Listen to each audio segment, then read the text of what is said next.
Today, mining coal takes time and money and people who know what they're doing. First, the coal must be found. We have records down through the ground that show where the different layers of rocks are underneath the surface. And when we find a coal bed, we try to figure out which coal bed that is. And so we can tell you exactly underneath the ground at any spot what coal beds are there, what aren't there. Basically it becomes, again, a game of connecting the dots. You know where it is at one spot, you know where it is at another spot, and then you use geology and a little bit of science and a little bit of guesswork sometimes to figure out where it should be. Geologists determine the quality of the coal and the rock around it. Most people don't know it, but coal has different qualities.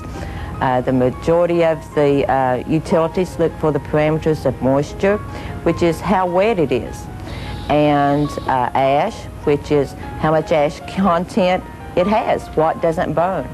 BTUs, a lot of people can't quite understand a BTU, which is the heating value, so I oftentimes explain it to them as calories, which is the same thing. And sulfur content, and of course with the EPA concerns and environmental concerns, sulfur is a big important factor right now.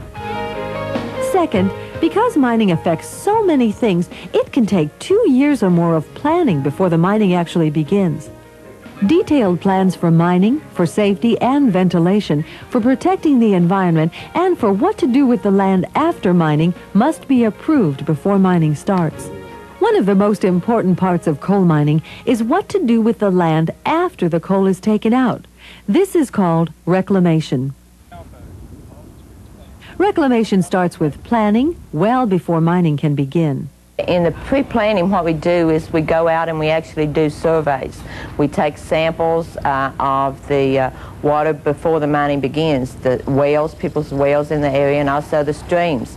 Also, we do some biological assessments. We actually go out and count the bugs, count the trees, identify them, and to make sure what's there, and monitor them as we go along to make sure that the mining industry isn't damaging any of the plant life, invertebrates, fish, that type of thing that's in the stream. Today, with more information, new technology, and improved science, we can protect the land. After successful reclamation, it can be hard to tell which land has been mined and which hasn't. In fact, the restored land may be more useful than before. At a surface mine, as the coal is removed, reclamation immediately follows, according to the plan set up before mining started. There are different kinds of soils that you're going to produce from the rock that you're going to disturb. Maybe you have a lot of sand versus a lot of clay or a lot of mud.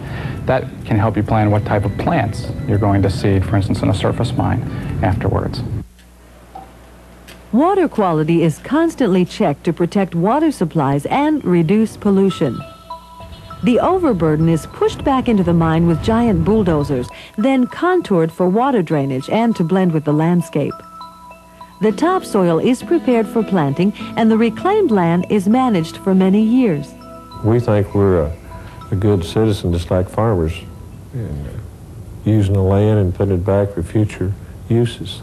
So, what happens after the coal is mined and the land is reclaimed? If the reclaimed land becomes a lake or reservoir, water can be stored, benefiting plant and animal life. Mined land can be turned into forests, pasture land, or lake country for hunting, fishing, and camping. Proper care can turn steep, hilly land into space for new uses. But the problem we have here is certainly everything lies between mountains. And, you know, if you look from one mountain to the other, you can almost throw a rock across most of this. They cut back into the rock to get the cold off. Now, when they do that, then there is a large flat area made because of that. In a situation like this, they allow us to leave it this way so that we can get the flat area. We felt like we really got a good deal in the end, and probably no one would have ever thought of putting it here if it hadn't already been partially fixed for us.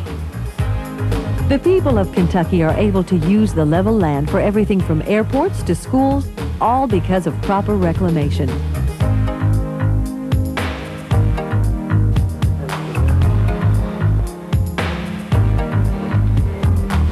Coal is an important part of America's future, and we all must know as much as we can about it in order to improve how we use our natural resources and have good jobs in the future. This video series showed what coal is and how it's mined in Kentucky. In the next part, we'll explore how we use coal to make electricity.